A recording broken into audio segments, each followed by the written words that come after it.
গুনার ফিরিস্তিগুলো একটা একটা করে স্বীকার করে আল্লাহরে বলেন, আল্লাহ আমি পাপী, আল্লাহ আমার চেয়ে বড় পাপী এই দুনিয়াতে কেউ নাই, আকাশের নিচে জমিনের উপরে আমার চেয়ে বড় পাপী কেউ নাই। একটা একটা করে আল্লাহ স্বীকার করি আমি পাপী, সব পাপের স্বীকৃতি দিলাম। পৃথিবী না জানো আমি তো জানি, আমি কি পাপ করেছি, হায় আমার পাপের করলে বিচার, বাঁচার আমার নাই উপায়। দয়াময় তুমি মাফ করো আমায়, মাফ করো আমায়। আল্লাহ তাআলা যদি দয়া করে আমাদেরকে মাফ না করে, আমাদের বাঁচার কোনো উপায় নাই। আপনি কি ভেবেছেন আপনার নামাজ দিয়ে আপনি জান্নাতে যাবেন? আপনি তাহাজ্জুদ গুজার, সেজদা দিতে দিতে কপালে দাগ ফেলেছেন, এটা আপনারা জান্নাতে নেবে না। আপনি এলাকার সবচেয়ে বড় হাতেম তাই দানশীল, এই দানের ভরসায় বসে আছেন, কশিন কালো ওঠা। আমাদের নামাজ, আমাদের রোজা, আমাদের ইবাদত, এগুলোকে মিজানের পাল্লায় উঠালে কোনো ওজনই হবে না। তবে আমাদের একটা কৌশল জানা আছে, আমরা আল্লাহর রহমতের ভিখারি। আমরা সেদিন আগেই গুনার স্বীকৃতি দিয়ে দেব।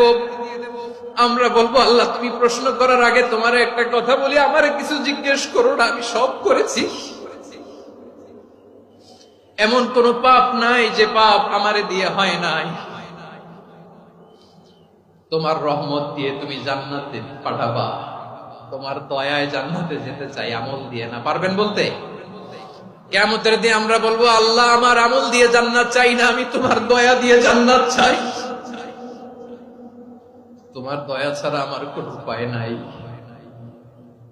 কারণ আল্লাহ যদি বিচার করে, বাঁচার কারো উপায় নাই। আল্লাহ যদি বলে ফেলেন তুই এটা করলি কেন, ওখানে গেলি কেন, কোরআনে 1000 বার নিষেধ করলাম তারপরেও এই পাপে জড়ালি কেন, এরকম প্রশ্ন ছুড়ে দিলে আমার উত্তর আছে? বাঁচার কোনো উপায় আছে? রোজ হাসরে হে আল্লাহ আমার করোনা বিচার, আল্লাহ করোনা বিচার, বিচার চাহি না তব দয়া চাই, এ গুনাহগার করোনা বিচার। আপনার আমল দিয়ে জান্নাতে যাবেন? কি দিয়ে যাবেন? আল্লাহর দয়া দিয়ে। আল্লাহর রহম আর দয়া ছাড়া কেউ জান্নাতের চেহারাও দেখতে পাবে না।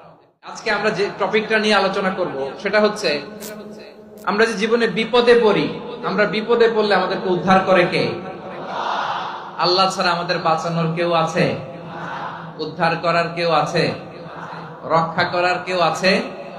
এজন্য বিপদে পড়লে আমরা চাইবো কার কাছে? আমাদের যাই দরকার হোক আমরা ফরিয়াদ করব কার কাছে? নাকি মাজারে যেয়ে চাবেন? মাজারে যেয়ে চাবেন? অনেকে তো মাজারে যেয়ে কপাল ঘষে, আছে না নাই? মাজারে যেয়ে সন্তান চায়, আছে? এই এলাকায় নাই, এলাকার লোকদের আকীদা খালেস আমি জানি। মাজারে যেয়ে কপাল ঘষে আর সন্তান চায়। আচ্ছা, মাজারে গেলে সন্তান পাওয়া যায়? আচ্ছা, মাজারে না গেলে যদি বাচ্চা না হতো, গরু ছাগলের যে বাচ্চা হয় ওরা কোন মাজারে মানত করে বলেন? কথা কি বুঝতেছেন? এই যে প্রতি বছর গরু ছাগল ভেড়া এগুলো যে বাচ্চা দেয়, এরা কোন মাজারে যে মানত করে? এজন্য চাইতে হবে একজনের কাছে, তিনি কে? আমার প্রিয় পটুয়াখালীবাসী, মাজার জিয়ারত করা সুন্নাহ। আমরা মাজার জিয়ারত করব, আল্লাহ ওয়ালাদের কবরে যাব, আমরা সেখানে যে সালাম দিব, দোয়া করব, নিজের জন্য করব, কবরে শুয়ে থাকা মাইয়েতের জন্য করব, পুরো মুসলিম উম্মার জন্য করব। কিন্তু কবরে যিনি শুয়ে আছে ওই বাবার কাছে সন্তান চাওয়া যাবে? চাকরি চাওয়া যাবে? সফলতা চাওয়া যাবে? সফলতা দেয় কে? সবাই বলেন নাই, আওয়াজ করে বলেন, সফলতা দেওয়ার মালিক কে? এক কথাই রব্বুল আলামিন বলেন, ওয়া ইয়ামসাসকাল্লাহু বিদুররিন ফালা কাশিফা লাহু ইল্লা হু ওয়া ইয়ুরিদকা বিখাইরিন ফালা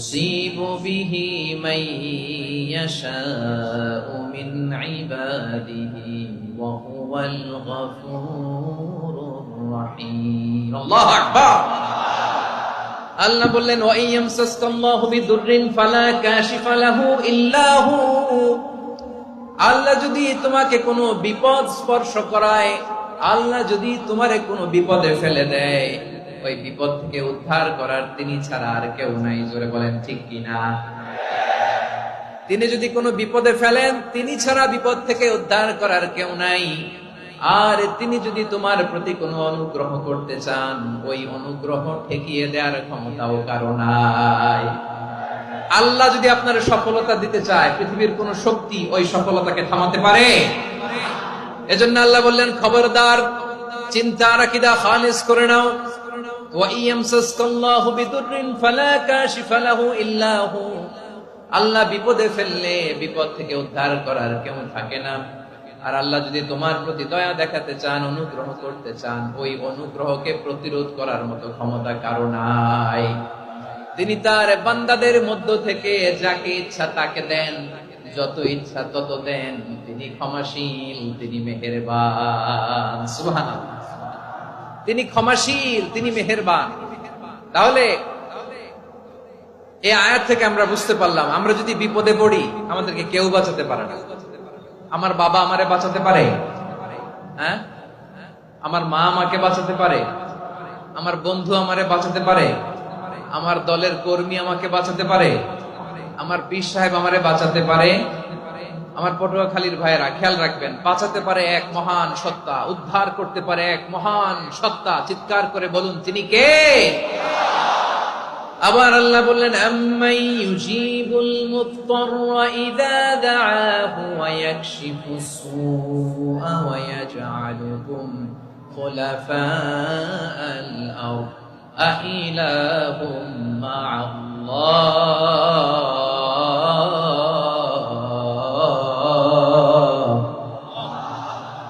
ক্বালিলাম মা তাযাক্কারুন রব্বুল আলামিন বলেন বিপদে পড়ে কাতর কণ্ঠে চিন্তাগ্রস্ত হয়ে যখন কেউ ফরিয়াদি হয়ে আল্লাহর ডাকে হাত তোলে তখন এই ব্যক্তির ডাকে সাড়া দেয় কে সবাই বলুন কাতর কণ্ঠে বিপন্ন অবস্থায় আপনি যখন কেঁদে কেঁদে হাত তুলে আপনার দুঃখের কথা জানান আপনি যখন ডাকেন তারে তখন আপনার ডাকে সাড়া দেয় কে আল্লাহ বলে আমি সাড়া দেই তোমাদের বিপদকে মুক্ত করে দেয় কে ওই আল্লাহর সাথে কোন উপাস্য আছে নাকি কিন্তু খুব অল্প সংখ্যক লোকই তোমরা উপদেশ গ্রহণ করো কথাটা কার তাহলে বিপন্ন মানবতা যখন কাঁদে মানুষ যখন বিপদে পড়ে নিরুপায় হয়ে ফরিয়াদ করে তার ডাক শোনার কেউ নাই একজন ছাড়া চিল্লায় বলেন তো তিনি কে এজন্য আমরা ফরিয়াদের হাত কার দিকে তুলবো প্রিয় পটুয়াখালী বলেন ফরিয়াদের দুটো হাত আমরা কার দিকে তুলবো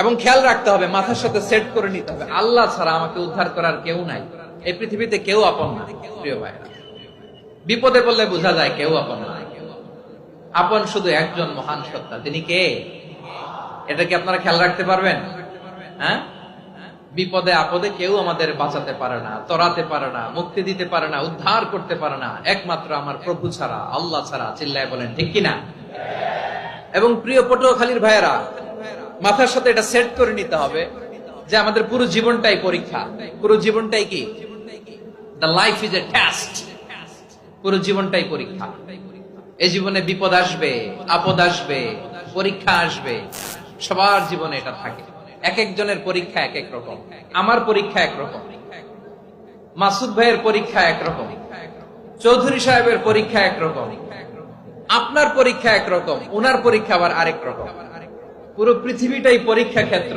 সবাই পরীক্ষা দিচ্ছি কিন্তু কারো পরীক্ষা প্রশ্নের সাথে কারোটার মিল নাই সুবহানাল্লাহ পড়বেন না পুরোটাই পরীক্ষা ক্ষেত্র সবাই পরীক্ষার্থী কিন্তু প্রশ্নপত্র একটার সাথে আরেকটা মিলে না one doesn't match the other একজনেরটার সাথে আরেকজনেরটা মিলে না কাউকে আল্লাহ তাআলা ধনী বানিয়ে পরীক্ষা করেন কি বানিয়ে কথা কি বুঝতেছেন নাকি কষ্ট হচ্ছে আপনাদের কাউকে আল্লাহ ধনী বানিয়ে পরীক্ষা করেন, আবার কাউকে আল্লাহ তাআলা গরিব বানিয়ে পরীক্ষা করেন, কাউকে আল্লাহ অসুস্থ বানিয়ে পরীক্ষা করেন। কেউ দেখবেন যে দুরারোগ্য ব্যাধিতে আক্রান্ত, ডাক্তার বলেছে আর সময় নাই, দুরারোগ্য ব্যাধি ক্যান্সার, যার নেই কোনো অ্যান্সার, তার জন্য পরীক্ষা হচ্ছে এই রোগ।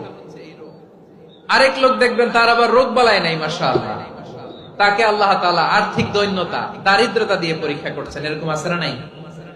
টাকা পয়সা নাই, দিন আনে দিন খায়, যা আছে তাতে চলে না, এটা তার জন্য পরীক্ষা। আবার আরেক শ্রেণীর লোক দেখবেন তাকে আল্লাহ অসুস্থতাও দেয় নাই, দারিদ্রতাও দেয় নাই, তার দাম্পত্য জীবনের সমস্যা আছে না নাই? স্ত্রী কথা শোনে না, অথবা ছেলে মেয়ে কথা শোনে না। তাহলে পরীক্ষা সবার জীবনে আছে, এক একজনের পরীক্ষাটা এক এক রকম। আল্লাহ তাআলা দেখতে চায় যে এই পরীক্ষার সময় আমরা কিরকম রেসপন্স করি, how to deal with the test, কিভাবে এই বিপদ আপদ পরীক্ষাগুলোকে আমরা হ্যান্ডেল করব, ডিল করব, এটা হচ্ছে আজকের আলোচনার বিষয়।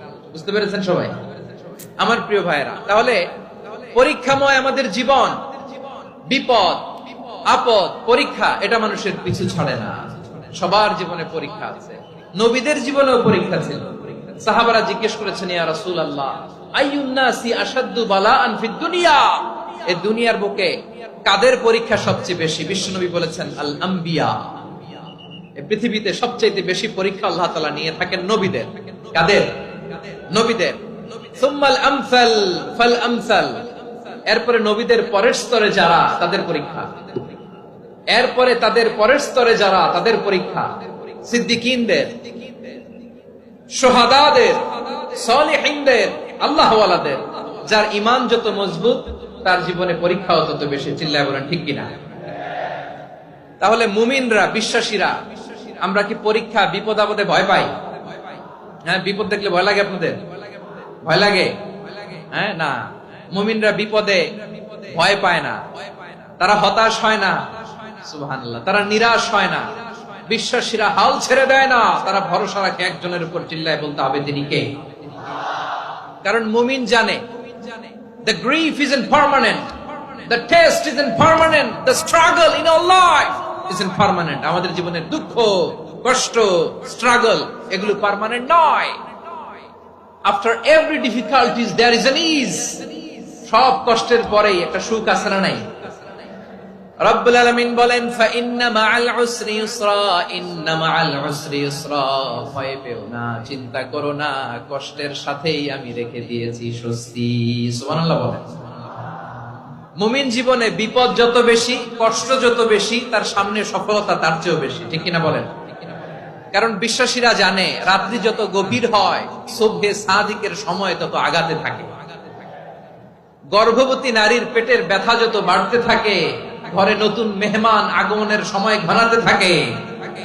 মুমিনদের উপর বিপদ, অত্যাচার, আপদ, পরীক্ষা যত বাড়তে থাকে, কালেমার পতাকা উড্ডয়নের সময় কাছে আসতে থাকে। বিশ্বাসীদের এগুলো হিসাব মিলানো অনেক আগে, এগুলো অনেক আগে হিসাব মিলানো। দুঃখের আধার শেষে সুখের আলো মিটি মিটি হাসে। চিল্লায় বলেন ঠিক কিনা? দুঃখের আধার শেষে আলোর প্রভাত হাসে, হতাশার কালো মেঘে যায় গো ভেসে, হতাশার কালো মেঘে যায় গো ভেসে। দুঃখের আধার শেষে আলোর প্রভাত হাসে, হতাশার কালো মেঘে যায় গো ভেসে, হতাশার কালো মেঘে যায় গো ভেসে। কোরআনের পাতায় পাতায় দেখো, ঈমানের পথ ঢাকা ব্যথার কাটায়। কোরআনের পাতায় পাতায় দেখো, ঈমানের পথ ঢাকা ব্যথার কাটায়। ভেঙে পড়ো না প্রভু হতাশ হয়ে, ভেঙে পড়ো না প্রভু হতাশ হয়ে। জ্বলে পুড়ে খাঁটি সোনা হও গো শেষে, জ্বলে পুড়ে খাঁটি সোনা হও গো শেষে। দুঃখের আধার শেষে আলোর প্রভাত হাসে, হতাশার কালো মেঘে যাই গো ভেসে, হতাশার কালো মেঘে যাই গো ভেসে। ঠিক কিনা বলেন? দুঃখ যত বেশি, পরীক্ষা যত বেশি, কষ্ট যত বেশি, সুখের সময় তত কাছাকাছি চিল্লায় বলতে হবে ঠিক কিনা।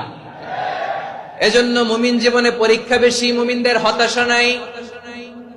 মুমিনরা নিরাশ হয় না, হতাশ হয় কাফিররা। মুমিনরা কখনো হাল ছেড়ে দেয় না, মুমিনরা ভরসা রাখে একজনের উপর, তিনি কে? তাহলে আমার প্রিয় পটুয়াখালীবাসী, বিপদ থাকবে, পরীক্ষা থাকবে, এই বিপদ থেকে আমাদেরকে উদ্ধার করবেন একজন, তিনি কে? আমরা শুধু আল্লাহর উপরই ভরসা রাখবো। রাজি আছেন তো? চাইবো একজন সত্তার কাছে, আওয়াজ করে বলুন তিনি কে? একজন সত্তার কাছে চাইবে। বিশ্বনবী উনার চাচাতো ভাই আব্দুল্লাহ ইবনে আব্বাস রাদিয়াল্লাহু তাআলা আনহুকে বললেন, ইয়া আব্দুল্লাহ ইবনুল আব্বাস, হে আব্দুল্লাহ ইবনে আব্বাস, ইদা সাআলতা ফাসআলিল্লাহ, যখন চাইবে আল্লাহর কাছে যাও। ও আব্দুল্লাহ, যখন চাইবা আল্লাহর কাছে চাও। ওয়া ইদা ইসতাআনতা ফাসতাইন বিল্লাহ, যখন সাহায্য চাইবা আল্লাহর কাছে ফরিয়াদ করো। জেনে রেখো ও আব্দুল্লাহ, ওয়া'লাম আন্নাল উম্মাতা লাউ ইজতামাআত আলা আন ইয়ানফাউকা বিশাইইন লাম ইয়ানফাউকা ইল্লা বিশাইইন ক্বাদ কাতাবাহু আল্লাহু লাক। ও আব্দুল্লাহ, জেনে রেখো, মনে রেখো, গোটা বিশ্বের সবাই মিলে যদি তোমার উপকার করতে চায় ততটুকুই তারা করতে পারবে যতটুকু আল্লাহ তোমার নসিবে সেটা লিখে রেখেছে। ঠিক কিনা বলেন? আর যদি গোটা বিশ্বের সবাই মিলে তোমার বিরুদ্ধে কনস্পাইরেসি করে, ষড়যন্ত্র করে, গোটা বিশ্বের সবাই মিলেও যদি তোমার ক্ষতি করতে চায় ততটুকুই শুধু পারবে যেটা আল্লাহ তোমার জন্য বরাদ্দ রেখেছে। যতটুকু আল্লাহ তাআলা তোমার জন্য বরাদ্দ রেখেছে অতটুকুই ক্ষতি করতে পারবে, আর এক চুল বেশিও করতে পারবে না, কমও করতে পারবে না। চিল্লায় বলেন ঠিক কিনা। এজন্য আমরা চাইবো কার কাছে? সবাই বলেন নাই, আওয়াজ করে বলেন কার কাছে?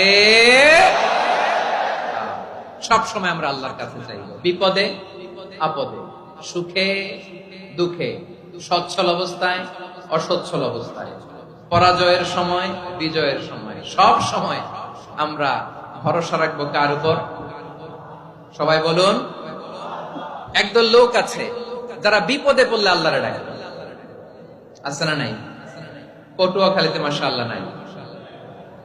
বিপদ আসলে আল্লাহরে ডাকে, বিপদ নাই আল্লাহও নাই।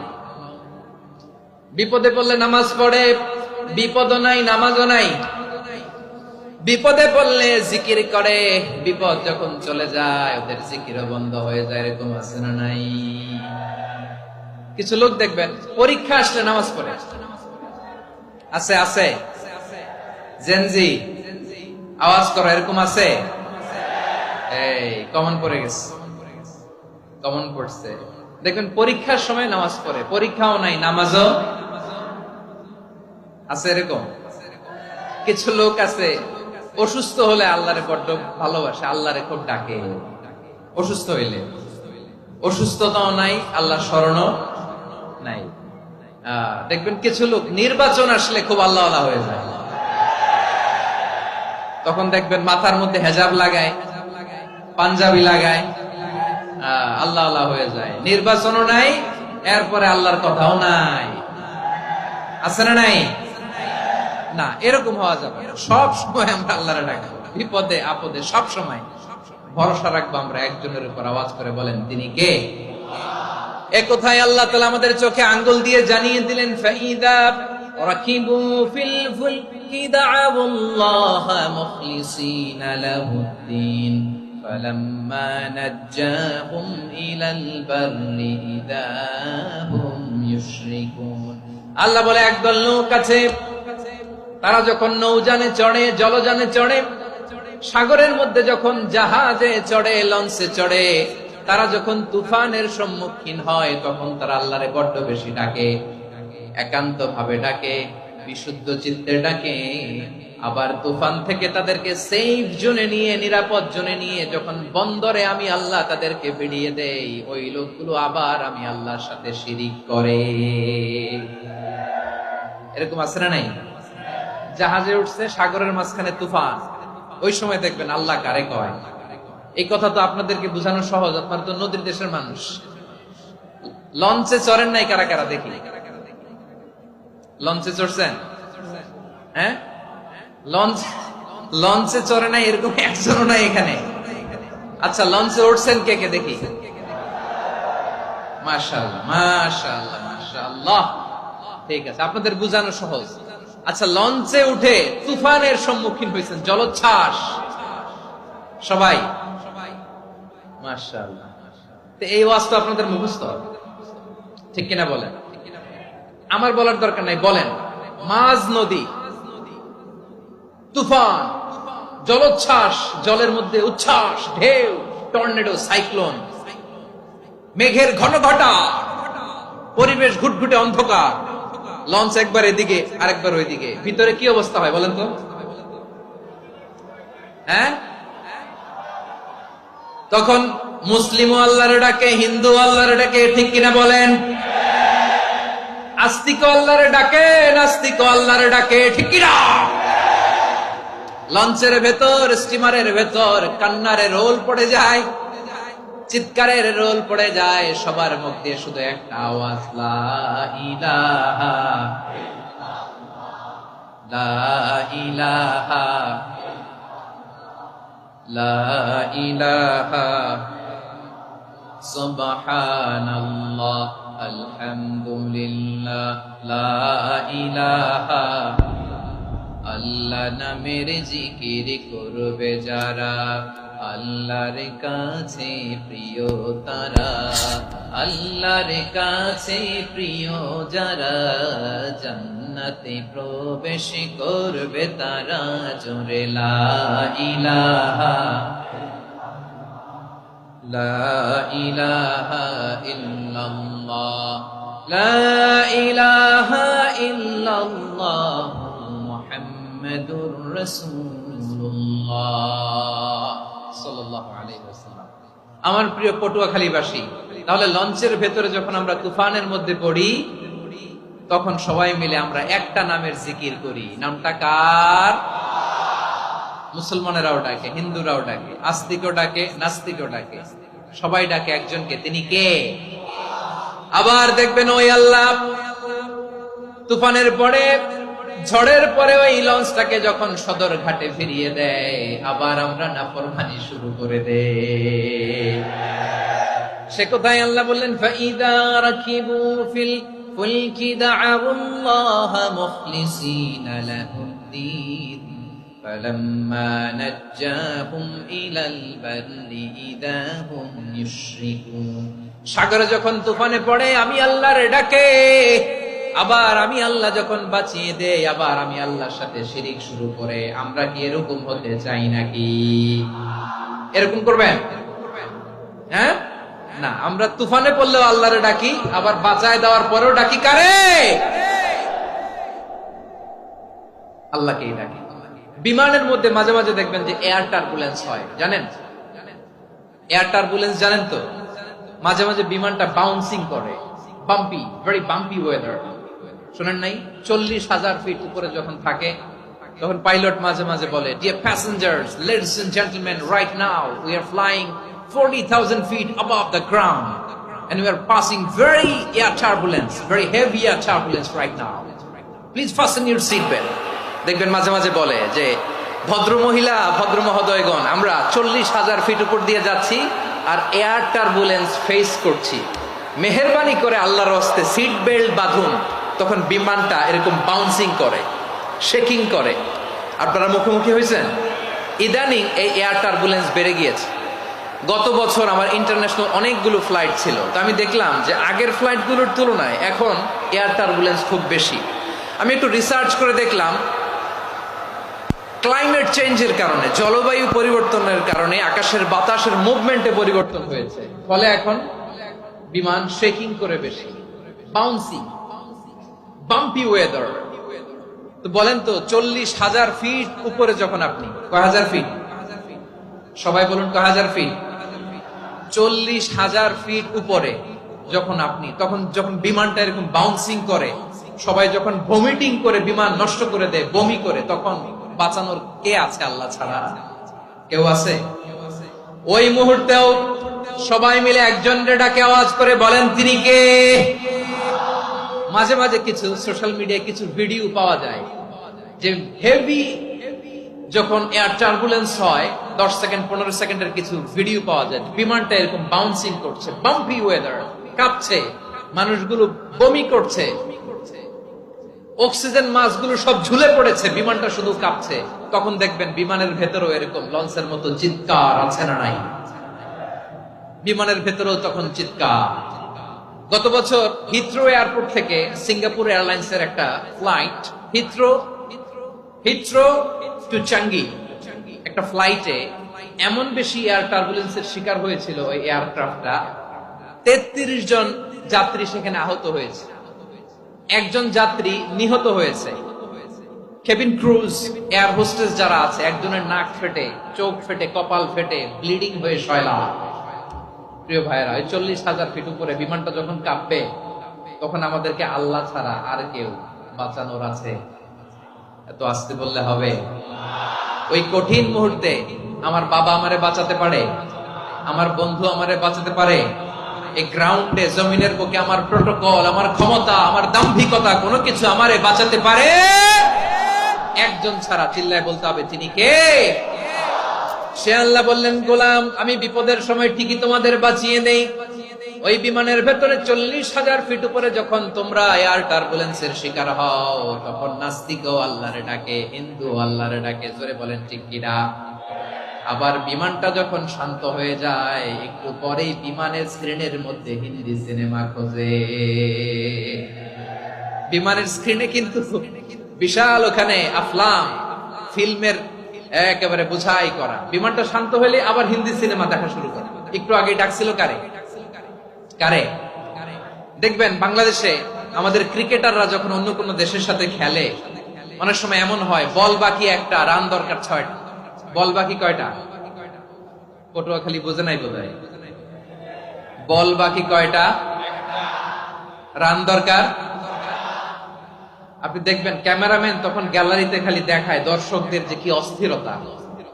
হিপ হপ স্টাইলের মেয়েটা, যে মেয়েটার ওড়না এতক্ষণ ছিল গলায়, এতক্ষণ কইছিল, ওই মেয়েটা দেখবেন ওড়নাটা টেনে মাথায় দিয়ে এরকম মুনাজাত ধরতেছে, আল্লাহ আল্লাহ, একটা সক্কা, আল্লাহ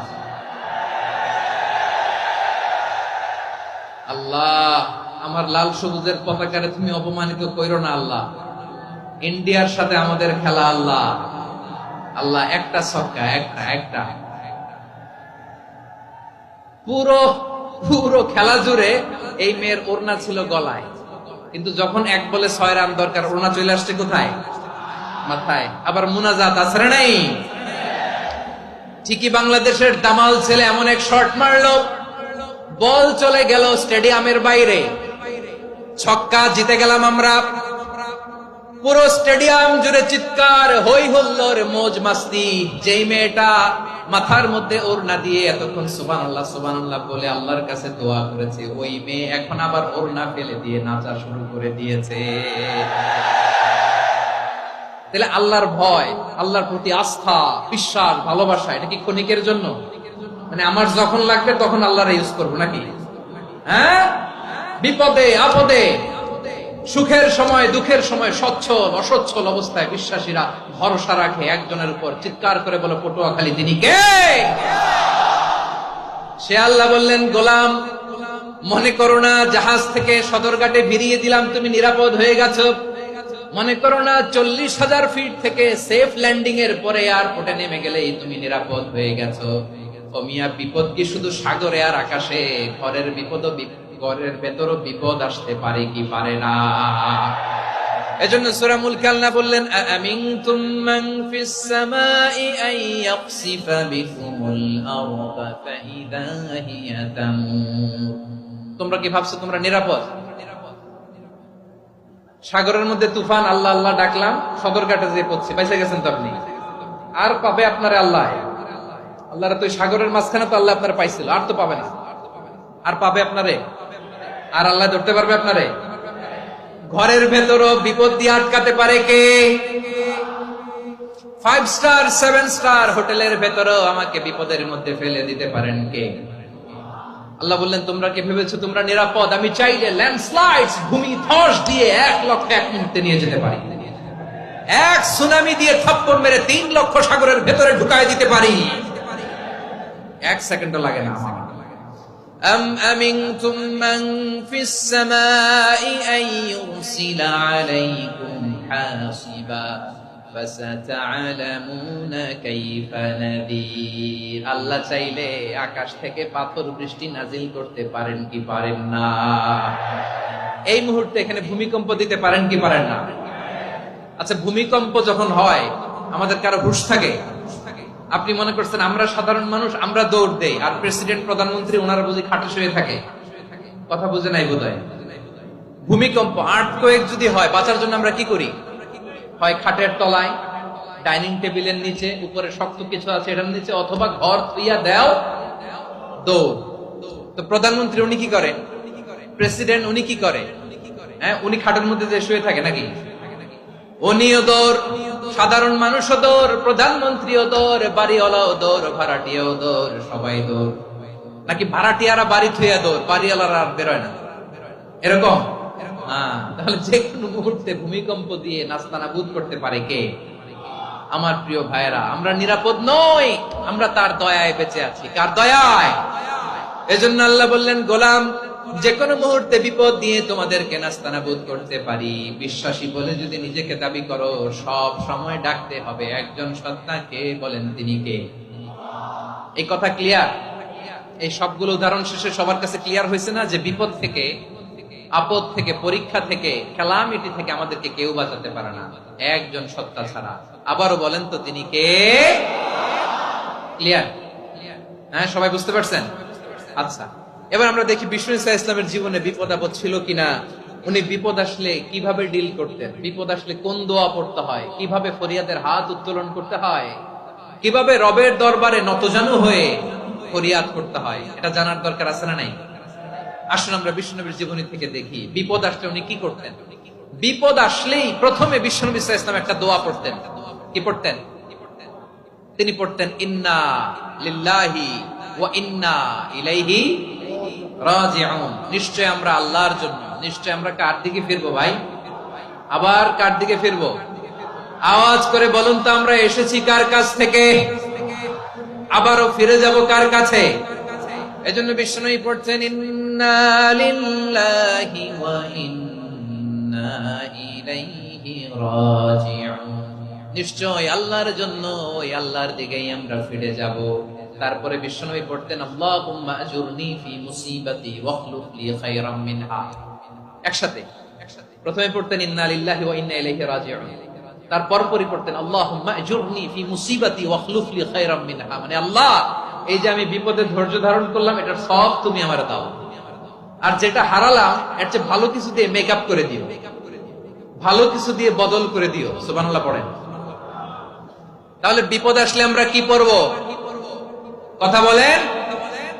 এই যে আমি শুয়েছিলাম, নাশিদ গাচ্ছিল ওরা, এদেশে পরস্পরে দেখা হলে দেয় সালাম, এদেশে আমজনতার হৃদয় জুড়ে পাকালাম, এদেশে বিপদ এলে সর্বজনে সর্বক্ষণে দোয়া পড়ে ইন্না লিল্লাহ। কি পড়ে?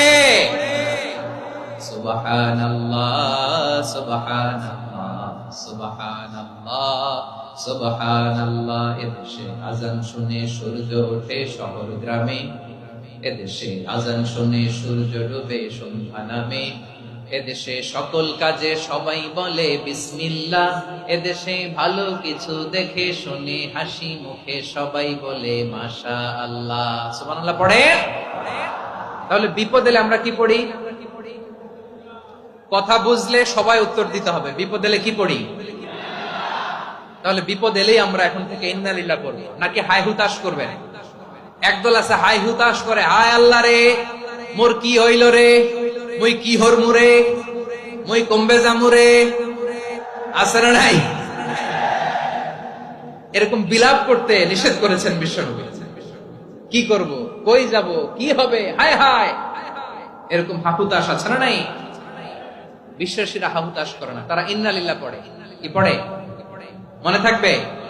আমরা পড়বো ইন্না লিল্লাহি ওয়া ইন্না ইলাইহি রাজিউন, নিশ্চয়ই আমরা আল্লাহর জন্য, আমরা আল্লাহর দিকেই ফিরে যাব। এরপর পড়বো আল্লাহুম্মা আজুরনি ফি মুসিবাতি ওয়াখলুফ লি খায়রাম মিনহা, আল্লাহ আমি যে বিপদে ধৈর্য ধারণ করলাম এটার সওয়াব দিও, আর যা হারালাম তার চেয়ে ভালো কিছু দিয়ে বদল করে দিও। সুবহানাল্লাহ পড়েন। বিশ্ব নবীর হাদিস শুনলেন উম্মে সালামা রাদিয়াল্লাহু তাআলা আনহা, ওনার স্বামী হলো আবু সালামা। মজার ঘটনা খেয়াল করে শুনেন আমার প্রিয় কলিজার টুকরা ভাইয়েরা, কানগুলো খরগোশের কানের মতো খাড়া করে আমার দিকে তাকান। সাইয়্যিদাতুনা উম্মে সালামা রাদিয়াল্লাহু তাআলা আনহা, ওনার স্বামীর নাম আবু সালামা। শ্রেষ্ঠ দম্পতি, শ্রেষ্ঠ ফ্যামিলি। প্রথমে হিজরত করেছিলেন হাবাসায়, পরে হিজরত করেছেন মদিনায়। উহুদ যুদ্ধের পরে ওনার স্বামী আবু সালামা ইন্তেকাল করলো, শহীদ হলো। সুবহানাল্লাহ পড়েন। যখন আবু সালামা ইন্তেকাল করলো, উম্মে সালামা রাদিয়াল্লাহু তাআলা আনহা কেঁদে কেঁদে হয়রান। আর নবীর শিখানো বাণী অনুযায়ী তিনি বারবার পড়ছিলেন ইন্না লিল্লাহ। কি পড়ছিলেন? মুই কই জামু, কি হরমু, এগুলো বলে নাই। কি বলছে? ইন্না লিল্লাহ। যেহেতু বিশ্বনবী বলেছেন কেউ যদি বিপদের প্রথম ধাক্কায় পড়ে ইন্না লিল্লাহি ওয়া ইন্না ইলাইহি রাজিউন, আল্লাহুম্মা আজুরনি ফি মুসিবাতি ওয়াখলুফ লি খায়রাম মিনহা, তাহলে এই বিপদে যে সে যা হারালো তার চেয়ে শ্রেষ্ঠ কিছু দিয়ে আল্লাহ তার বদল দিয়ে দিবে। এই হাদিস শুনে উম্মে সালামা রাদিয়াল্লাহু তাআলা আনহা, ওনার প্রাণ প্রিয় স্বামী আবু সালামার ইন্তেকালের পরে চোখের পানি ছাড়ে আর পড়ে ইন্না লিল্লাহি ওয়া ইন্না ইলাইহি রাজিউন, আল্লাহুম্মা আজুরনি ফি মুসিবাতি ওয়াখলুফ লি খায়রাম মিনহা। বারবার এই দোয়া পড়ে চোখের পানি ছাড়ে, এই দোয়া পড়ে চোখের পানি ছাড়ে, আর মনে মনে বলে আবু সালামার মতো ভালো মানুষ মদিনাতে নাই, আবু সালামার চেয়েও ভালো মানুষ মদিনাতে নাই, তার চেয়ে ভালো মানুষ কি করে আল্লাহ তাআলা আমারে দিবে, তার চেয়ে ভালো মানুষ তো আমি মদিনাতে দেখি না। চোখের পানি দিয়ে বুক ভাসায় আর নবীর হাদিসের উপর আমল করে পড়ে ইন্না লিল্লাহি ওয়া ইন্না ইলাইহি রাজিউন, ইন্না লিল্লাহি ওয়া ইন্না ইলাইহি রাজিউন। পড়তে পড়তে চোখের পানি ছাড়ে আর চিন্তা করে বিশ্বনবী বললেন এই দোয়া পড়লে যেটা হারালাম তার চেয়ে ভালো কিছু দিয়ে আল্লাহ পুরস্কার দেয়। আবু সালামার চেয়ে ভালো মানুষ মদিনার মধ্যে আর কে হতে পারে? কি আজীব তামাশা, কি অবাক করা ঘটনা। কিছুদিন পরে দেখা গেল সাইয়্যিদুল মুরসালিন রাহমাতাল লিল আলামিন স্বয়ং বিশ্ব নবী উম্মে সালামাকে বিয়ের প্রস্তাব পাঠিয়েছে। স্বয়ং বিশ্ব নবী উম্মে সালামা রাদিয়াল্লাহু তাআলা আনহাকে বিয়ের প্রস্তাব পাঠিয়েছেন। উনি রাজি হয়ে গেলেন, বিয়ে হয়ে গেল। উনি হয়ে গেলেন উম্মুল মুমিনিন, আমাদের মা, পুরো মুসলিম উম্মার মা। চিৎকার করে বলেন আল্লাহু আকবার। তাহলে আমার প্রাণ প্রিয় ভাইয়েরা, বিপদে পড়লে আমরা পড়বো ইন্না লিল্লাহি ওয়া ইন্না ইলাইহি রাজিউন, আল্লাহুম্মা আজুরনি ফি মুসিবাতি ওয়াখলুফ লি খায়রাম মিনহা। পড়বেন? পড়বেন না? যারা যারা বিপদ আসলে এই দোয়াটা পড়বেন এখন থেকে আওয়াজ করে ইনশাআল্লাহ বলেন। যা হারাইছেন তার চেয়ে শ্রেষ্ঠ জিনিস দিয়ে বদলা দিবে কে? বিশ্বাস হয়? একটু সন্দেহ লাগে মনে হয়, একটু সন্দেহ আছে? যাদের বিশ্বাস হবে তাদের কি আল্লাহ উত্তম বদলা দিবে, ঠিক কিনা বলেন? তাহলে বিপদে পড়লেই প্রথমে আমরা এটা পড়ব। দোয়াগুলো যদি এখন মুখস্থ না হয়, এই যে রেকর্ডিং হচ্ছে পেয়ে যাবেন, কালকেই পেয়ে যাবেন। শুনে শুনে মুখস্থ করবেন। আমার মায়েরা, আমার বোনেরা, আপনাদের জন্য 3টি মাঠের অ্যারেঞ্জমেন্ট করা হয়েছে, আমি জানি। আপনারাও এই দোয়াগুলো পড়বেন, আপনার স্বামীকে শেখাবেন, সন্তানকে শেখাবেন, আপনার পুরো পরিবারটাকে জান্নাতের টুকরো বানিয়ে দিবে কে? তাহলে বিপদ আসলে প্রথমে কি পড়তে হবে এটা জেনে গেলাম। এরপরে বিপদ আসলে নিজেকে কি করে আল্লাহর কাছে সঁপে দিতে হয় এটাও জানার দরকার আছে না নাই? বিপদে প্রথমে ইন্না লিল্লাহ পড়লাম, ধৈর্য ধারণ করলাম, বিপদ থেকে উদ্ধারের সর্বোচ্চ চেষ্টা করলাম। আমার কাজ যখন শেষ তখন আমি আমার এই বিষয়টা আল্লাহর কাছে সঁপে দিব। কার কাছে সুপর্দ করব? কার কাছে? বিপদে বললে কেমন করে নিজেকে আল্লাহর কাছে সঁপে দিতে হয় আসুন সাইয়েদনা ইব্রাহিম আলাইহিস সালামের জীবনী থেকে জানি। আল্লাহর খলিল ইব্রাহিম আলাইহিস সালাম আমাদের মতো সমাজ ব্যবস্থা পায় নাই। আমরা জন্মের পরে আমাদের কানের ভেতরে আজান দিয়েছে কে? একামত দিয়েছে কে? আমাদের বাপ দাদারা আমাদের কানে আজান দিয়েছে কি দেয় নাই? আমাদের জন্মের পরেই তো আজান, একামত। বাড়ির পাশে মসজিদ, প্রতিদিন আজান, জুমার খুতবা, প্রতি মাসে মাসে তাফসীরুল কোরআন মাহফিল, মসজিদ, মিনারা, অভাব নাই, ঠিক কিনা বলেন?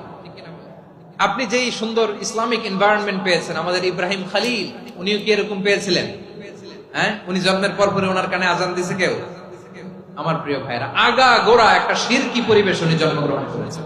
উনি ছাড়া ওই তল্লাটে একজনও আল্লাহর উপর বিশ্বাসী নাই। কল্পনা করতে পারেন? গোটা তল্লাটে, গোটা দেশে বিশ্বাসী মুমিন, আল্লাহর উপর বিশ্বাস স্থাপনকারী কয়জন? সবাই বলেন কয়জন? বাকি সব মুশরিক। বাকি সব মুশরিক নিজের সাথে নিজে শক্ত বোঝাপড়া করে, অ্যানালজি করে, সেলফ কনভারসেশন করে উনি মহা সত্যের সন্ধান পেয়েছে। উনি আকাশের তারা দেখে ভাবে মনে হয় এটাই আমার খোদা, পরে দেখে তারা নাই, মনে মনে বলে না তাইলে এটা না। আবার চাঁদ দেখে বলে চাঁদটা বড় মায়া লাগে, মনে হয় এটাই আমার রব, পরে দেখে চাঁদও নাই, কয় না এটা না। এরপরে দ্বীপ প্রহরের জলজলে সূর্যটা খাঁ খাঁ করে গোটা পৃথিবীটারে রৌদ্র দিয়ে তাতিয়ে রাখে। তিনি ভাবলেন মনে হয় এটাই আমার রব, কারণ এটাই তো সবচেয়ে বড়। কিন্তু বিকেল বেলা ওই সূর্যটাও যখন চলে যায়, সাইয়েদনা ইব্রাহিম বলে না এটাও তো নাই, আমার খোদা যদি আমারে ছেড়ে চলে যায়, বিপদে পড়লে আমারে উদ্ধার করবে কে? এভাবে নিজের সাথে অ্যানালজি, সেলফ কনভারসেশন করতে করতে করতে তিনি মহা সত্যের সন্ধান পেয়েছেন। সুবহানাল্লাহ পড়েন। সব শেষে তিনি ডিসিশন নিয়ে ঘোষণা দিলেন, ইন্নী ওয়াজ্জাহতু ওয়াজহিয়া লিল্লাযী ফাতারাস সামাওয়াতি ওয়াল আরদা হানিফান ওয়া মা আনা মিনাল মুশরিকিন। নিশ্চয় আমি এমন সত্তার দিকে মনোনিবেশ করলাম, মুখাপেক্ষী হলাম, যিনি আকাশ বানিয়েছেন, জমিন বানিয়েছেন, আমি মুশরিক নই। সুবহানাল্লাহ। পারতেন? আপনি পারতেন? কেউ নাই, লক্ষ লক্ষ মুশরিক, আপনি একা।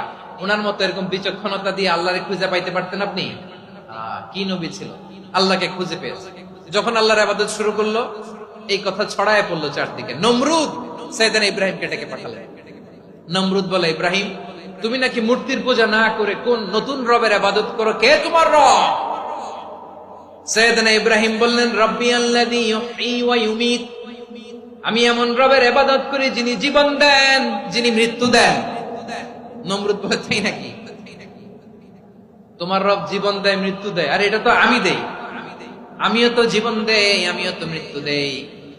সাইয়েদনা ইব্রাহিম বললেন, কেমন করে তুমি জীবন দাও, মৃত্যু দাও, একটু দেখাও তো। নমরুদ জেলখানা থেকে দুজন কয়েদিকে ডেকে আনলো। কয়েদি এনে অর্ডার করলো, একটাকে এখনই শিরোচ্ছেদ, হেড অফ, ডেথ পেনাল্টি, মৃত্যুদণ্ড দেয়া হলো, ফিনকি দিয়ে রক্ত বের। নমরুদ বলে, দেখো দুজনকে ধরে আনলাম, একজন কয়েদিকে দিলাম ডেথ পেনাল্টি, মৃত্যুদণ্ড, ওরে মৃত্যু দিলাম। আরেকজন যে দাঁড়িয়ে আছে, চাইলে ওরেও আমি মৃত্যুদণ্ড দিতে পারি, কিন্তু না, ওরে আমি দিব না, ওরে আমি বাঁচাইয়া দিলাম, ছেড়ে দিলাম, মানে জীবন দিলাম। দেখো ইব্রাহিম, তোমার চোখের সামনে একজন যে মৃত্যু দিলাম, আরেকজন যে জীবন দিলাম। আপাত দৃষ্টিতে তাই তো, একজন রে তো জীবন দিল, আরেকজন রে মৃত্যু দিল। সাইয়েদনা ইব্রাহিম এবার বিপাকে পড়ে গেলেন। কিন্তু এক একজন নবীকে আল্লাহ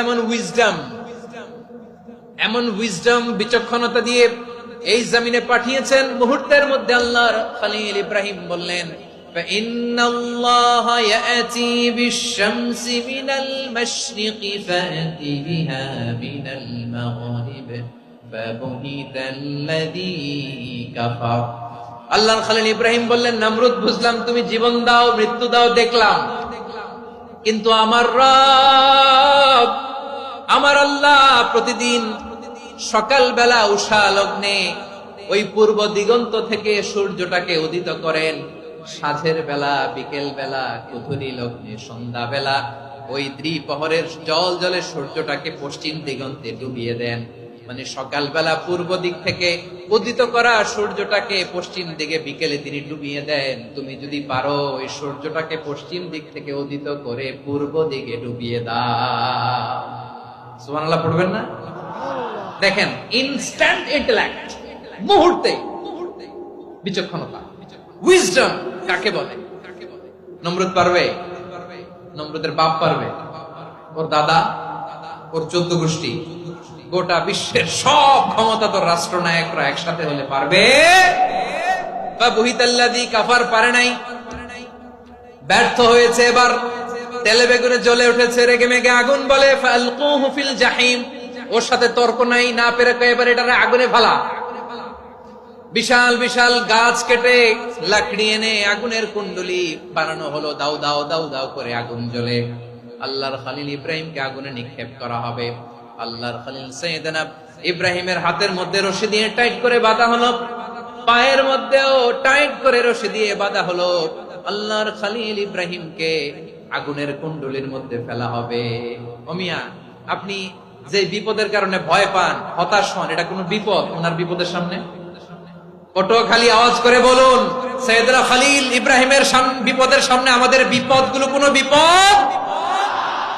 কোনো বিপদই না, এটা কোনো বিপদই না। হাত পা বেঁধে টাইট করে নিক্ষেপ করা হবে, সিম্পলি ফেলা যাবে না, কারণ দাও দাও করে দ্য ব্লেজিং ফায়ার, এমন আগুনের কুণ্ডলি কাছে যাওয়া যায় না, আগুনের উত্তাপে নিক্ষেপ করা হবে। হাতে রশি বেঁধে পায়ে রশি বেঁধে আল্লাহর খলিল ইব্রাহিম আলাইহিস সালামকে আগুনের মধ্যে নিক্ষেপ করা হবে। এটার বলে অগ্নি পরীক্ষা। উনি অগ্নি পরীক্ষার সম্মুখীন হয়েছে, এজন্য কঠিন পরীক্ষাকে আমরা অগ্নি পরীক্ষার সাথে তুলনা করি, ঠিক কিনা? সাইয়েদনা জিবরাইল এসে বললেন, ও আল্লাহর খলিল, ওরা তো আপনার হাতও বেঁধে ফেললো, পাও বেঁধে ফেললো, নড়াচড়ার সুযোগ নাই, বলেন আমি জিবরিল ফেরেশতা আপনার জন্য কি করতে পারি? আল্লাহর খলিল ইব্রাহিম বলেন, ও জিবরাইল, তোমার কাছে আমার কোনো চাওয়া পাওয়া নাই। সুবহানাল্লাহ বলেন। তোমার কাছে বলার কিছু নাই, তোমার সাহায্যের আমার দরকার নাই। সাইয়েদনা ইব্রাহিম আলাইহিস সালামকে হাতে পায়ে রশি বেঁধে হাত পা বাঁধা অবস্থায় জ্বলন্ত অগ্নিকুণ্ডে যখন নমরুদের দলবল নিক্ষেপ করবে, আল্লাহর খলিল কিভাবে নিজেকে আল্লাহর কাছে সঁপে দিয়েছেন, পটুয়াখালীর ভাইরা খেয়াল করে শুনুন। হাত পা বেঁধে আল্লাহর খলিলকে যখন নিক্ষেপ করা হবে, তিনি মুখ ফুটে বলে ফেললেন, হাসবুনাল্লাহু ওয়া নি'মাল ওয়াকিল। হাসবুনাল্লাহু ওয়া নি'মাল ওয়াকিল, আমার জন্য আল্লাহই যথেষ্ট, আমার জন্য আল্লাহই যথেষ্ট। তিনি আমার সবচেয়ে বড় গার্ডিয়ান, তিনি আমার সবচেয়ে বড় অভিভাবক। জিব্রাইলের সাহায্যে অফারকে ফিরিয়ে দিলেন, দুনিয়ার বুকে কারো কাছে কিছু বলেন নাই, মুখ ফুটে বলেছেন হাসবুনাল্লাহ। ও আমার পটুয়াখালীর প্রাণের ভাইয়েরা, খেয়াল রাখবেন, কোন বান্দা তার হাতে থাকা সব চেষ্টাটুকুন করার পরে মুখ ফসকে মুখ দিয়ে যখন বলে ফেলে হাসবুনাল্লাহ, বান্দা যখন হাসবুনাল্লাহ বলে ফেলে, ওই ব্যাপারটা ডিল করার দায়িত্ব স্বয়ং আল্লাহ আরশের উপর থেকে নিয়ে নেয়। আপনি যখন বলে ফেলবেন হাসবুনাল্লাহ, এটা ডিলিং করবে কে তখন? চিল্লায় বলেন না, তিনি কে?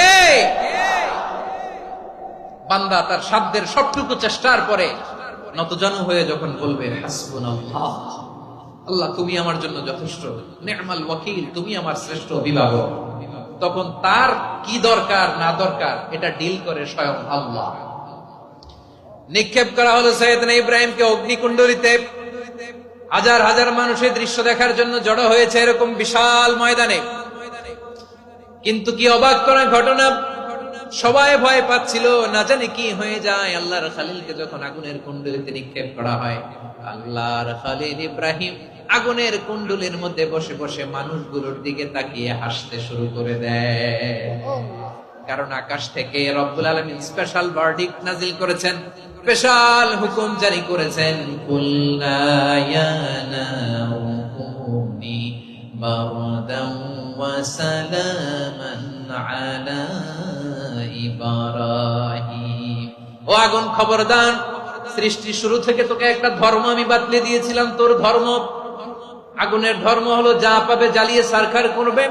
আল্লাহ বলল, আগুন, তোর ধর্ম দিয়েছিলাম, তুই সব জ্বালিয়ে পুড়িয়ে সারখার করে দিবি, কিন্তু ক্ষণিকের জন্য আমি তোর জ্বালিয়ে দেওয়ার ক্ষমতাটাকে কেড়ে নিলাম, জ্বালিয়ে ভস্ম করে দেওয়ার ক্ষমতা আমি কেড়ে নিলাম। কুনি বারদান, ঠান্ডা হয়ে যা, কিন্তু এত বেশি ঠান্ডা হবি না আবার আমার ইব্রাহিমের জন্য সর্দি লেগে না যায়।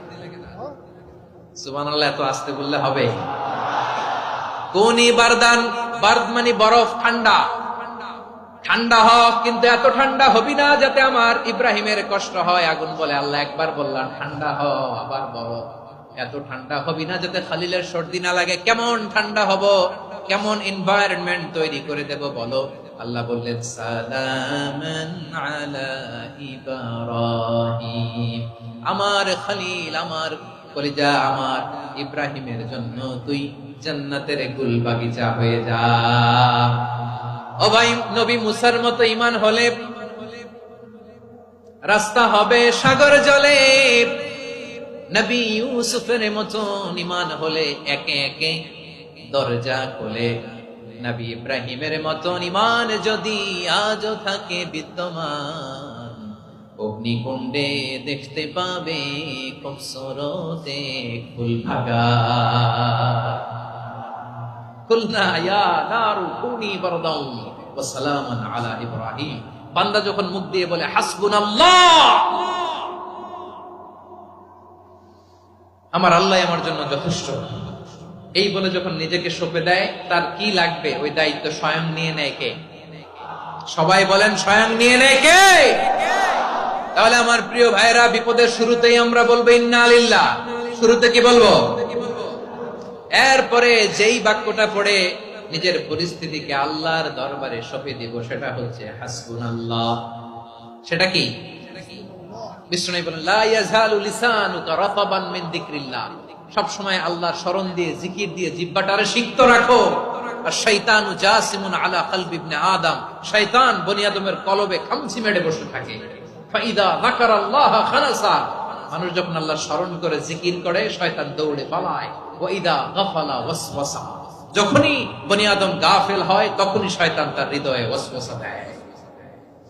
এজন্য বিপদে পড়লে ইন্না লিল্লাহ, নিজের সব টুকুন করার পরে, নিজের রোল প্লে করার পরে নিজেকে আমরা কি বলে সঁপে দিব? সবাই বলেন, সবাই বলতে হবে, আরো জোরে বলে, মনে থাকবে। বিপদে পড়লে প্রথমে ইন্না লিল্লাহ, এরপরে নিজেকে যখন সঁপে দিব তখন হাসবুনাল্লাহ। এরপরে কঠিন বিপদে যখন বিশ্বনবী পড়তেন তখন কি করতেন? এমন বিপদ মাঝে মাঝে হয় না, দেয়ালে পিঠ থেকে যায়, চোখে মুখে অন্ধকার, কি করব দিশা খুঁজে পাই না, এরকম হয় কখনো? হ্যাঁ, আপনাদের হয়? হয় না? তো জান্নাতে আছেন আপনারা। হয় হয় এরকম হয়েছে না যে দেয়ালে পিঠ থেকে গেছে, চোখে মুখে অন্ধকার, কই যাব, কি করব, বাঁচানোর কেউ না, এরকম হয়েছে কখনো আপনাদের? যদি হয় তাইলে এটার সলিউশন বলবো, না হইলে তো এগুলো বলে লাভ নাই। হয় হয় হয় বিশ্বনবী এরকম কঠিন বিপদে পড়েছেন জীবনের কিছু কিছু মুহূর্তে। ওই মুহূর্তে বিশ্বনবী স্পেশাল দুইটা দোয়া পড়তেন। এই দোয়াগুলো আপনাদেরকে জানিয়ে দেয়। বিশ্বনবী বলেন, কঠিনতম বিপদে যখন পড়বা, দেয়ালে পিঠ থেকে যায়, চোখে মুখে অন্ধকার, বাঁচার কোনো উপায় নাই, তখন পড়বা লা ইলাহা ইল্লা আনতা সুবহানাকা ইন্নী কুনতু মিনাজ জালিমিন। আল্লাহ, তুমি ছাড়া কোনো ইলাহ নাই, তুমি পবিত্র, নিশ্চয় আমি জালিমদের অন্তর্ভুক্ত। সুবহানাল্লাহ বলেন। এই দোয়া সাইয়েদনা ইউনূস আলাইহিস সালাম পড়েছিলেন যখন মাছের পেটে ছিলেন। কিসের পেটে? এবং অনেক মুফাসসিরিন ইকরাম বলেছেন, অনেক আহলুল ইলমরা বলেছেন, এটা হচ্ছে ইসমে আজম। ইসমে আজম এমন দোয়া যেটা দিয়ে দোয়া করলে আল্লাহ দোয়া কবুল করে, কিন্তু এটা কোনটা, এটা নিয়ে ইখতিলাফ আছে। কোন কোন আহলুল ইলম বলেন লা ইলাহা ইল্লা আনতা সুবহানাকা ইন্নী কুনতু মিনাজ জালিমিন, এটা হচ্ছে ইসমে আজম। সাইয়েদনা ইউনূস আলাইহিস সালাম পড়েছেন। আপনারা পড়েননি? তুফান হইলে পড়েন না? আমাদের এলাকায় তো এটা খুব, এটার উপর ব্যাপক আমল আছে। পড়েন পড়েন পড়েন পড়েন। একটা গল্প শুনেছিলাম, পাক হানাদার বাহিনী যখন বাংলাদেশে অ্যাটাক করতো, ৭১ সালের ঘটনা বলতেছি, আমরা তো দেখি নাই, শুনছি আর কি। ৭১ যদি দেখতাম, এতদিনে রাজাকার হয়ে যেতাম। আল্লাহ আমাদেরকে বাঁচাই দিছে, আল্লাহর মেহেরবানি। ঠিক কিনা বলেন? মন মতো হইলে মুক্তিযোদ্ধা, মন মতো না হইলে রাজাকার। কত কিছু দেখলাম এই শাহবাগের বুকে। আল্লাহ, ৭১ সালে দেখি নাই, আমরা শুনেছি পাক হানাদার বাহিনী জিজ্ঞেস করতো মুসলিম না অমুসলিম চেক করার জন্য, বলতো কালেমা বল, কালেমা বাতাও। তো যারা কালেমা বলতে পারতো, পাকিস্তানি বাহিনী নাকি ওদেরকে ছেড়ে দিত, শুনেছি।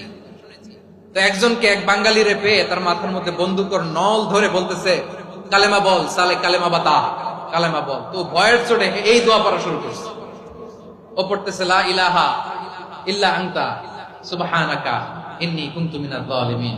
পাকিস্তানি বলে সালে ইয়ে তো মুসিবত কা কালেমা है, বাঙালি কয় হাম তো ভি মুসিবত মে হ্যায়। পাকিস্তানি বলে বেটা কোন দোয়া বললে এটা তো মুসিবতের কালেমা, কয় আমিও তো মুসিবতে আছি। আমার মাথার মধ্যে বন্দুক ধরে তুমি আমার কালেমা জিজ্ঞেস করো, এখন কোনটা কালিমা আর কোনটা কি দোয়া, আমার হুশ আছে নাকি? প্রিয় ভাইরা, আসলে এটা দুআউল মুসিবা, বিপদে পড়লে এ দোয়া পড়তে হয়। লা ইলাহা ইল্লা আনতা সুবহানাকা ইন্নী কুনতু মিনাজ জালিমিন। এটা পড়বেন আপনারা। এই দোয়া পড়ে সাইয়েদনা ইউনূস আলাইহিস সালাম মাছের পেট থেকে রক্ষা পেয়েছিলেন। রক্ষা করেছিল কে? তুমি ইউনূস নবীরে যখন খাইলো মাছেতে গিলিয়া, ফেরেশতা পাঠাইয়া দিলে ইসমে আজম দিয়া। প্রাণে ছিল যাহার ভয় সেথা পাইল আশ্রয়, প্রাণে ছিল যাহার ভয় সেথা পাইল আশ্রয়। মাছের পেট হতে সে যে পেল পরিত্রাণ। আল্লাহু আল্লাহু তুমি জাল্লে জালালুহু, শেষ করা তো যায় না গে তোমার গুণগান। আল্লাহু আল্লাহু সুবহানাল্লাহ পড়ে। লা ইলাহা ইল্লা আনতা সুবহানাকা ইন্নী কুনতু মিনাজ জালিমিন। বিশ্বনবী বললেন, দেয়ালে পিঠ থেকে গেলে, চোখে মুখে অন্ধকার, বাঁচার কোনো উপায় নাই, তখন এই দোয়াটা পড়তে হবে। এই দোয়া পড়ে আল্লাহর কাছে ফরিয়াদ করলে বিপদ মুক্ত করবেন কে? কেন এই দোয়াটা আল্লাহর কাছে বড্ড প্রিয় জানেন আমার ভাইয়েরা? কারণ এই দোয়ার মধ্যে তিনটা জিনিস আছে। আমি যেরকম আঙ্গুল উঁচু করেছি এরকম করেন তো। তিনটা। কয়টা? তিনটা। এক নম্বরে হচ্ছে তাওহীদ, দুই নম্বরে তাসবিহ, তিন নম্বরে তাকরীর। আই রিপিট, আবারও বলছি, এক নম্বরে তাওহীদ, দুই নম্বরে তাসবিহ, তিন নম্বরে তাকরীর। এই দোয়াটা আল্লাহর কাছে এত পছন্দনীয় কারণ এই দোয়ার প্রথম অংশে আছে তাওহীদ, আল্লাহর একত্ববাদের ঘোষণা। লা ইলাহা ইল্লা আনতা, ও আল্লাহ আপনি ছাড়া কোনো ইলাহ নাই, উপাস্য নাই। এই কথা বললে আল্লাহ বড় খুশি হয়ে যায়। সুবহানাল্লাহ পড়েন। এই দোয়ার দ্বিতীয় অংশে আছে তাসবিহ, মানে আল্লাহর প্রশংসা, প্রশংসা সূচক বাণী। সুবহানাক সুবহানাক সুবহানাক, ও আল্লাহ আমি আপনার পবিত্রতা ঘোষণা করছি। সুবহানাক, এই কথা শুনলেও আল্লাহ খুশি হয়ে যায়। সুবহানাল্লাহ পড়েন। এই দোয়ার তৃতীয় অংশে আছে তাকরীর, তাকরীর মানে পাপের স্বীকৃতি। তাকরীর মানে কি? তাকরীর মানে পাপের স্বীকৃতি। এই দোয়ার তৃতীয় অংশে আছে ইন্নী কুনতু মিনাল জালিমিন, ও আল্লাহ আমি জালিমদের অন্তর্ভুক্ত। আল্লাহ আল্লাহ আমি জালেম। আল্লাহ